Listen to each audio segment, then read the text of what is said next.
The night Morrow fired her, Elise Crane walked home in the rain without an umbrella because she'd given hers to the woman sleeping outside the Rideau Street shelter, and she told herself it didn't matter, the rain didn't matter, none of it mattered because she still had the job. Except she didn't, not anymore. She'd worked for Branagh Syndicate for 4 years, 3 months, and 11 days. She knew the number because she'd counted it that morning while eating toast over the sink, the way she counted everything.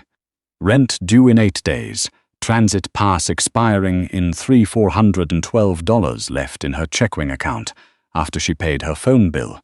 Numbers were the one language she trusted.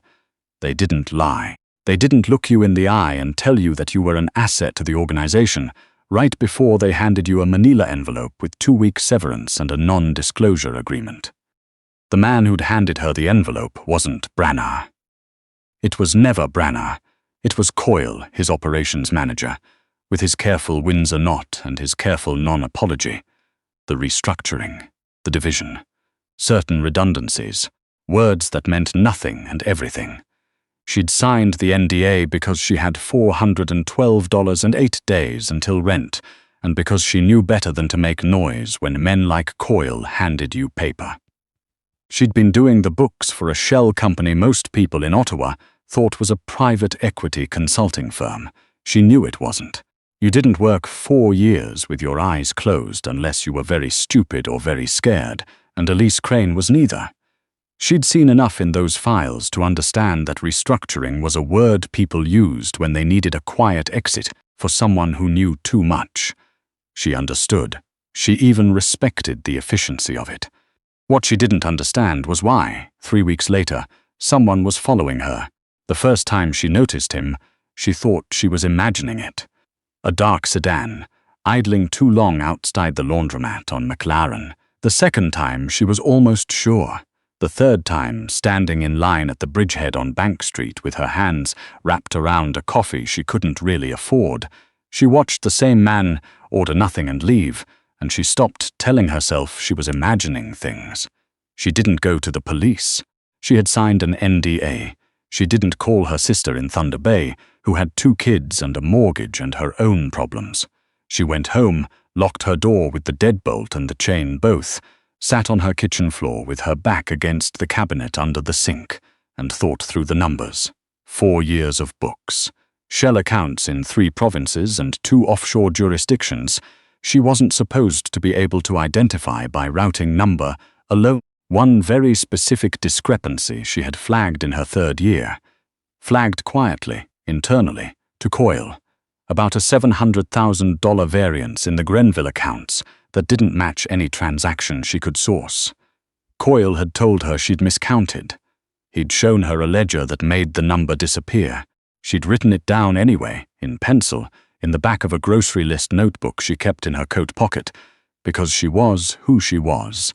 She still had the notebook.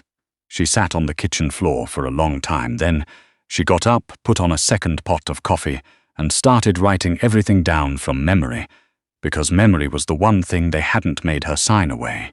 She was on her 3rd page of notes when the knock came. Not the kind of knock you get from a neighbor asking to borrow something, not even the kind from a delivery driver who has the wrong address. This was 3 sharp raps, even spacing, the kind of knock that has patience built into it, the knock of someone who will wait, but not indefinitely, and who would like you to understand the difference. Sat very still. The knock came again. Miss Crane. The voice was low. Not loud. The walls of her building were thin enough that she could hear the upstairs neighbor's television through the ceiling, and this voice cut through that without raising itself at all. "I'm not here to cause you a problem," she said, from the floor. That's a very specific thing to lead with. A pause. "It is. People who are not here to cause a problem," she said, "generally don't arrive at 11:30 on a Tuesday. I had a meeting that ran late." She put down her pen. She looked at the door. She thought about the deadbolt, which was good, and the chain, which was good, and the window in her bedroom that let out onto a fire escape, which she had identified in her first week in this apartment as an exit option. She was not, she told herself, a person who panicked. She was a person who counted. She stood up and went to the door. She didn't open it. She said, through the wood, "Who are you?" Another pause. Longer this time. Branagh, he said. She'd never met him. In 4 years, she had never once been in the same room as Cormac Branagh. She had seen photographs.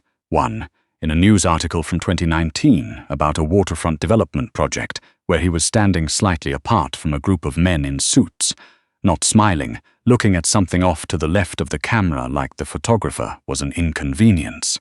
He had dark hair going silver at the temples, and the kind of face that was difficult to read from a photograph, which she suspected was not an accident. She undid the chain. 1, 2. She left the deadbolt. She opened the door the 4 inches the chain would have allowed. He was taller than the photograph suggested, brooder. He was wearing a coat that cost more than her monthly rent, and his jaw had the particular tension of someone who had been holding something very tightly for a very long time. There was a scar that ran from below his left ear to the edge of his jaw, pale and clean, old enough to be settled into the skin. He looked at the 4-inch gap. He looked at her. "You're not going to open it wider," he said. "I'm deciding," she said. Something shifted in his expression. Not amusement exactly. More like the distant cousin of it. "Fair enough," he said. She studied him through the gap for another moment. He didn't shift his weight. He didn't look at his phone or at the hallway or at anything except the point just to the left of her head, like he was looking at the door itself, waiting for the door to make a decision. She undid the deadbolt and opened the door. He came in without being asked, which she expected, and stood in the middle of her kitchen, which was also small enough that he made it feel smaller, and he looked at the papers spread across her table for a long moment before he looked at her. "You've been writing down what you remember," he said. "You've been having me followed," she said. "I've been having you protected." He said it without particular emphasis, like it was a distinction that should be obvious. There's a difference. Protected from what? He looked at the papers again. Then he pulled out one of her kitchen chairs, the one with the wobbly leg that she'd been meaning to fix for 8 months, and he sat down in it without checking whether she minded. "From the people who are going to come looking for what you know," he said, "which is more than you probably think, and more than they're comfortable with." She stayed standing. "Coyle told me I miscounted. Coyle is the problem." She let that sit for a moment. "Coyle works for you," she said. "Coyle works for himself." He said it the way you say something you've spent considerable time arriving at and are not particularly pleased about. He has for the better part of 2 years. I've been trying to find the proof. The variance in the Grenville accounts. He stopped. "You flagged it. He told me I was wrong." "You weren't wrong." She crossed her arms. "I know I wasn't wrong. I've known I wasn't wrong for 18 months. I wrote it down in a grocery list notebook and I kept my mouth shut because I'm not stupid and because—" She stopped. "How do you know about the Grenville accounts?" "Because Coyle didn't do a very good job of burying what he buried," Branagh said. "And because I have other people in other positions who've been looking. But none of them have what you have." He tilted his head slightly. "You kept a record, in pencil, in a notebook about milk and bread. I'd like to see it." She laughed. She didn't mean to. It came out short and a little ragged, the kind of laugh that's actually the sound of exhaustion finally finding an exit. "You'd like to see it. You show up at my door at 11:30 at night. You've been having people tail me for 3 weeks. I've got $400 and change in my bank account because your organization just restructured me out of a job I was very good at, and you'd like to see my grocery list notebook." He looked at her steadily. "Yes. And what do I get?" The question landed in the room. She'd meant it to. She'd meant it the way she meant every question she asked, carefully and with full knowledge of the answer she was looking for. He was quiet for a moment. "What do you want?" he said. It was not what she'd expected him to say. She'd expected a number. She'd expected the kind of offer that was less offer than instruction. She'd expected to be managed. "I want my job back," she said. "The real one. Not a title. Not a relocation. I want access to the accounts I was managing, full and unrestricted. And I want it in writing in a way that your lawyers can't dissolve in 6 months when this becomes inconvenient. And I want the 2-week severance Coyle gave me converted to 3 months. paid immediately, because if this goes sideways, I need to be able to leave the country on short notice." She said all of it without stopping. She'd been rehearsing it since she sat on the kitchen floor, and who she was someone who counted things in advance. Branner looked at her for a long moment. "Anything else?" he said. "An umbrella," she said. "I gave mine away." The almost amusement moved across his face again. This time it stayed a half-second longer before he smoothed it away. "I'll have my lawyer draw up the agreement tomorrow," he said. "The severance will be in your account by Friday. The access," he considered, "that will take longer. I need to bring Coyle out into the open before I can restructure the accounts without him knowing I've moved against him. Which is where I come in," she said. "Which is where you come in." She uncrossed her arms. She went to the kitchen counter and picked up the grocery list notebook from where she'd left it beside the coffee maker, because she had, in fact, left it there deliberately, which said something about her that she wasn't quite ready to examine. She held it out across the table. He took it. He opened it to the back pages. He read. She watched him read. His face did very little. There was a slight tension around his eyes that she took for recognition, and once, just once, a very faint and barely perceptible tightening of his jaw. He closed the notebook. "This is enough," he said. "I know," she said. He looked up. "You've known for 18 months. I signed an NDA. Most people in your position," he said slowly, "would have gone straight to the police the moment they got fired. Or sold this to someone. Or run. I had $400, she said. "I don't have the luxury of dramatic gestures." He set the notebook on the table. He didn't give it back to her. "I need to keep this." "That's my copy," she said. "I have another." He almost smiled. Almost.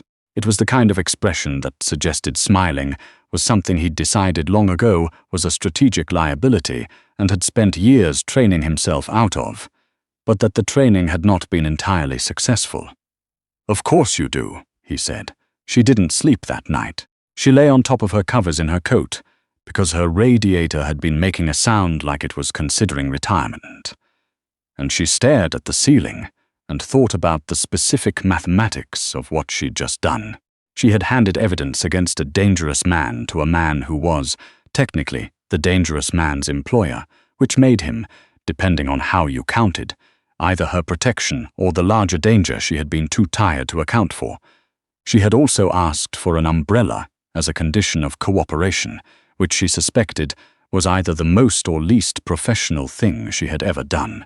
She thought about the scar on his jaw, the coat, the way he'd sat in her wobbly kitchen chair, like he sat in chairs like that every day. Like it didn't register, like discomfort was something that happened to other people, and he had long since stopped tracking it. She thought about the way he'd said protected with that flat, precise emphasis, like the word meant something specific to him. Like it was a word he used carefully, and not often. She turned onto her side. She counted the tiles she could see in the moonlight from her window, the ones on the kitchen floor that she'd always meant to replace. 11 full tiles, 2 half tiles, one that was cracked in the corner where the leg of her chair had caught it. She was asleep before she finished counting. He called her at 7 the next morning, which told her he was someone who didn't sleep much, or who had already been awake for a long time before she was. She answered on the second ring because she had been lying there awake already, listening to the radiator reconsider. "There's been a development," he said. "It's 7 in the morning. Coyle accessed the Grenville accounts at 3 a.m. He moved approximately $400,000 into an account I don't have a record of." She sat up. "He's running. He's preparing to. He hasn't moved yet. But when he does, he'll take the other records with him." She was already calculating. "The discrepancy in my notes only shows the variance. It doesn't show where the money went. If he takes the transfer records, you have a gap but not a chain." "Yes. Do you have anyone inside the Vancouver accounts?" A pause. "Why Vancouver?" "Because if I were Coyle and I were going to move money quietly, I would use the Vancouver accounts, because they run through a different reporting structure than Ottawa, and because the signature authority on those accounts is rotated quarterly, and it was rotated 6 weeks ago, which means whoever the new authority is, They've only been signing for 6 weeks and haven't had time to learn the baseline of what normal transactions look like. She stopped. I processed that rotation. Silence. On the line. You processed the Vancouver rotation, he said. I know who the new signatory is. I know what their baseline looks like. And if you can get me access to those records today, I can tell you within about 40 minutes whether Coyle has already moved anything through that channel. A longer silence. I'll have a car at your building in 20 minutes, he said. She looked down at what she was wearing, which was yesterday's clothes and her coat. I need more than 20 minutes. 30, he said. There's coffee in the car. I want the good coffee M's, Crane. There's a difference between gas station coffee and actual coffee, Mr. Branner. And I've been operating on gas station coffee for 3 weeks because your organization restructured me out of my expense account. Another almost silence, and she thought she heard, very faintly and almost certainly by accident, something that might have been a quiet exhale of breath that was not a laugh. 30 minutes, he said, and the good coffee. The office was not what she expected. She'd expected glass towers, which was what the Branner Syndicate's legitimate face presented to the world, a mid-rise on Albert Street with an architectural firm's name on the directory and carefully neutral corporate art in the lobby. He took her instead to a house in Westborough, a Victorian that had been renovated with the kind of care that was invisible unless you looked at the details, and the detail she looked at was the door frame, which had 2 separate electronic locks, and a contact point for a security sweep that had been fitted so neatly into the trim that you'd have to know what you were looking for to see it. She was looking for it. She saw it. Inside, there was a long table with 4 monitors and a man who introduced himself only as Bly, and who looked at her with the particular expression of someone who has been told to cooperate and has decided to cooperate precisely to the letter, and not 1 inch further. She respected it. Vancouver accounts, she said. I need everything from the last 6 weeks. Transaction records, transfer authorizations, signature logs if you have them. Bly looked at Branner. Branner looked at her, then at Bly. Give her what she needs. Bly gave her what she needed. She worked for 2 hours and 47 minutes. She did not ask for anything during that time. She did not explain what she was doing. She organized the records the way she always organized things. Chronologically first, then by amount, then by a pattern she'd started to see forming sometime around the 90-minute mark that made the back of her neck feel cold. When she was done, she sat back and looked at the numbers. He's not running yet, she said. Branner had been standing somewhere in the periphery of the room for most of the past hour. She'd been aware of him without turning to look. He moved closer now. Explain. He moved 400,000 last night, but he hasn't touched the Vancouver accounts. He's using last night's move as a test. If no one responds, if no alarm gets tripped, he'll move the larger amount through Vancouver within. She looked at the transfer timestamps, the intervals, the pattern of what normal looked like against what she was seeing. 72 hours. Maybe less, how much larger, based on what I can see here. Around 2.3 million, but that's a floor estimate. There's another account I don't have access to that I think he's been seeding for about 14 months. How do you know about an account you don't have access to? Because there are 8 payments in the Grenville records that reference a project code I don't have documentation for, and the amounts follow a pattern. She turned the monitor slightly so he could see what she was seeing. They're not round numbers. They're always slightly irregular. That's not how people move money when they're doing it cleanly. That's how people move money when they're paying someone something, and then skimming a small amount off the top to a secondary account so gradually that no one notices. He looked at the screen. He looked at it for a long time. 14 months, he said. At minimum, I only have the records from my tenure. If he's been doing this longer, he's been with the organization for 9 years. She felt the number land in the room between them. Then, you should probably pull the full historical records going back 9 years, she said carefully, and I should probably not be the one to tell you what you're going to find in them. He was quiet for a long moment. Do it anyway, he said. She found what she found. She told him what she found. She did it the way she did everything, in flat and precise language without editorializing, because the numbers didn't need her help to be devastating. Coyle had been running a secondary operation through Branagh's own infrastructure for at least 6 years. Not a competing operation, a parasitic one. He'd been selling information, not the kind of information that brought the police to your door, but the kind that redirected contracts, shifted pressure onto Branagh's rivals in ways that appeared organic, that looked like market forces rather than manipulation. The kind of interference that could only be designed by someone who understood intimately how the organization moved. The kind of interference that explained 3 deals that had collapsed in the last 4 years for reasons that had never quite added up.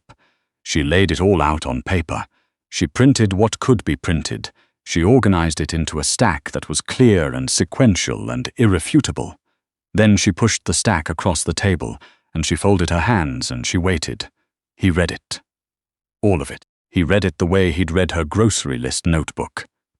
Without expression, without reaction, with only the very faint and carefully controlled tension in the space between his eyebrows that she was beginning to recognize as the external manifestation of whatever Cormac Branaugh looked like when he was genuinely affected by something. He set the last page down. He was quiet for long enough that Bly left the room without being asked, which told her that Bly had been with him long enough to know when to do that. 6 years, Branaugh said. That's what the records show. I trusted him with. He stopped. The muscle in his jaw moved. It doesn't matter. It matters, she said quietly. She didn't know why she said it. It was not her place. She was there to read numbers, not to offer anything resembling comfort to a man who almost certainly did not want it. But she said it anyway. It matters because you trusted him, and he chose this. That's not a reflection on your judgment. It's a reflection on his character. He looked at her. You don't know my judgment, he said. I know you sat in my wobbly kitchen chair at 11:30 at night and asked me what I wanted instead of telling me what you'd give me, she said. That's not nothing. Something moved behind his eyes. She couldn't have named it. It was there for a moment and then it was gone, smoothed over with the practiced efficiency of someone who'd been managing his expressions for a long time. He picked up the stack of papers and set them in a leather document holder that Bly had left on the table. I'm going to need you to stay available for the next several days, he said. I need someone who can read the records in real time while we move against Coyle. Someone who can tell me if he does something unexpected. I'll need access to all accounts, not just the ones I already had. You'll have it. In writing. I'll have my lawyer call you by 4. She looked at the window. It was past 2 in the afternoon. She hadn't eaten since the toast before Branaugh had arrived the night before, which now felt very much like last week. Is there food in this building? She said. He looked at her with an expression that was so close to surprise that it would have registered as surprise on anyone else's face. Bly, he said, raising his voice slightly. Bly appeared in the doorway with the speed of someone who had been standing just outside it. Get Miss Crane something to eat, Branaugh said. Then to her, not looking at her, gathering the document holder. What do you want? She thought about her kitchen, about toast over the sink, about the $32 she was going to spend on groceries on Friday if Friday went the way she needed it to. Something with actual protein in it, she said. I haven't had a real meal in 3 weeks. He said nothing. He walked to the door of the room. He stopped with his hand on the frame, not turning around. My lawyer will call at 4, he said. Your salary will be reinstated retroactive to your last day. The access will be in the agreement. He left. Bly looked at her with a slightly adjusted expression, something that had thawed by approximately 3 degrees. There's a good Lebanese place on Richmond, he said. Branaugh has an account. Order everything, she said. Coyle moved on the 61st hour. He moved exactly the way she'd said he would. Through Vancouver, through the rotating signature, at 2:40 in the morning when he thought the window of scrutiny was at its narrowest. He was wrong about the window. Elise had been awake since midnight, sitting at the long table in the Westboro house with her 3rd coffee and a printed copy of the Vancouver transaction logs, Watching the baseline, she knew, like she knew her own handwriting, waiting for the deviation. She called the number Branagh had given her when it came. He answered before the second ring, which meant he had been awake too. "He just moved," she said. "Vancouver. 2.1 million to an account ending in 743. He's using the authorization code from the new signatory, which means he has access to that person's credential. Can you freeze the transfer?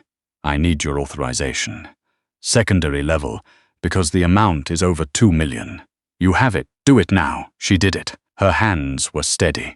She had very steady hands. She'd always had very steady hands, even when she was 23 and working 2 jobs and counting down to the last of her savings. Steadiness was the one thing she'd always been able to trust herself for. She froze the transfer at 247. At 249, Coyle tried to reverse it, which meant he knew. At 251, 2 of Branagh's people walked into the hotel room on Spark Street, where Coyle had been for the past 4 hours, and that was that. She didn't ask what happened after that. She didn't need to know. She was an accountant. She knew where her expertise ended. She sat in the empty room with her cold coffee and listened to the building settle around her, and she thought about numbers, the way she always did when things were over and quiet.